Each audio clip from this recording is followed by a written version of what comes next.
Okay, so we're in the Rambam's Guide of the Perplexed. This is part 1, chapter 39. So his heart is an equivocal term. It is lave, right? Heart, lave is an equivocal term. It is a term denoting the heart.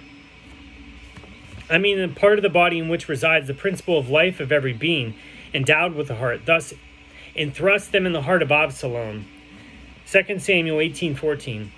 And inasmuch as this part is in the middle of the body, the term is used figuratively to designate the middle of everything. Thus, unto the heart of heaven, Deuteronomy 4:11.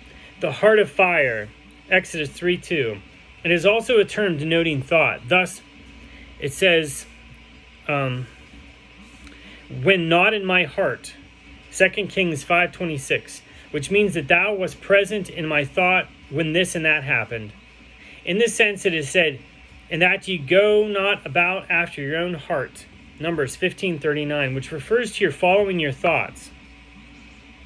And whose heart turneth away this day, Deuteronomy 29:17, which means that his thought is discontinued. It is also a term signifying opinion. Thus, all the rest of Israel were of one heart to make David king.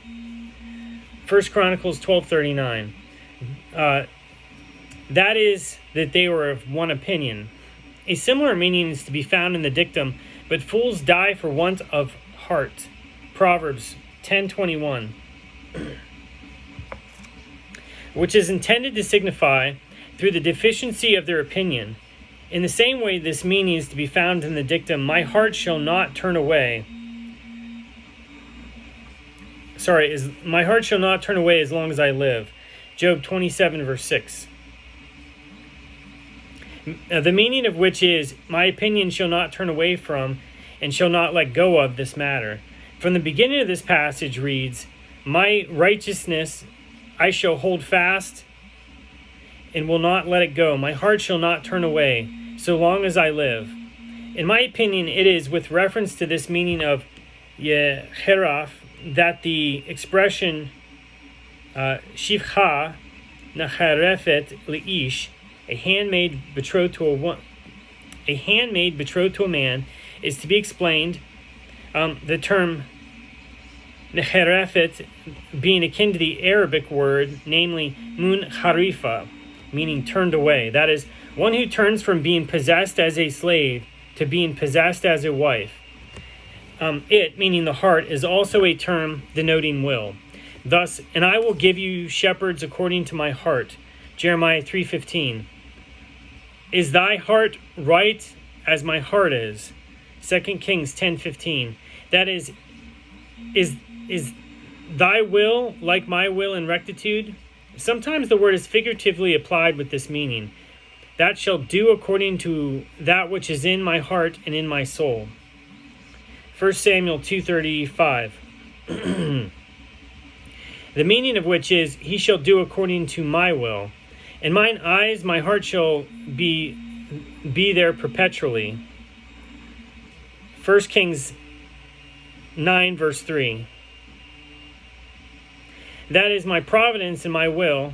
It is also a term denoting the intellect. Thus, but an empty man will act with his heart, meaning that he will cognize with his intellect. And similarly, a wise man's heart is at his right hand. Ecclesiastes 10:2. That is, his intellect is directed toward the perfect things. This use is frequent. It is in this sense, I mean that indicative of the intellect, that the term is applied figuratively to God in all the passages in question, save certain exceptional ones where it sometimes is used to indicate the will. Every passage should therefore be understood according to its context. In this way, heart is applied to the intellect in the verses, and lay it to thy heart. Deuteronomy 4:39. And none considereth in his heart. Isaiah 44:19. In my opinion, and all the others that are similar. In the same way, Scripture says, but the Lord hath not given you a heart to know. Deuteronomy 29, verse 3. In a way analogous to its saying, unto thee it was shown that thou mightest know. Deuteronomy 4:35. As for the dictum of Scripture, and thou shalt love the Lord thy God with all thy heart, Deuteronomy 6:5. in my opinion, its interpretation is with all the forces of your heart. I mean to say with all the forces of the body, for the principle of all of them derives from the heart. Accordingly, the intended meaning is, as we have explained in the commentary on the Mishnah, and in Mishnah Torah, that you should have his apprehension, make his apprehension the end of all your actions. And that would be in Yesodei HaTorah 2:2 and Deot 3:2.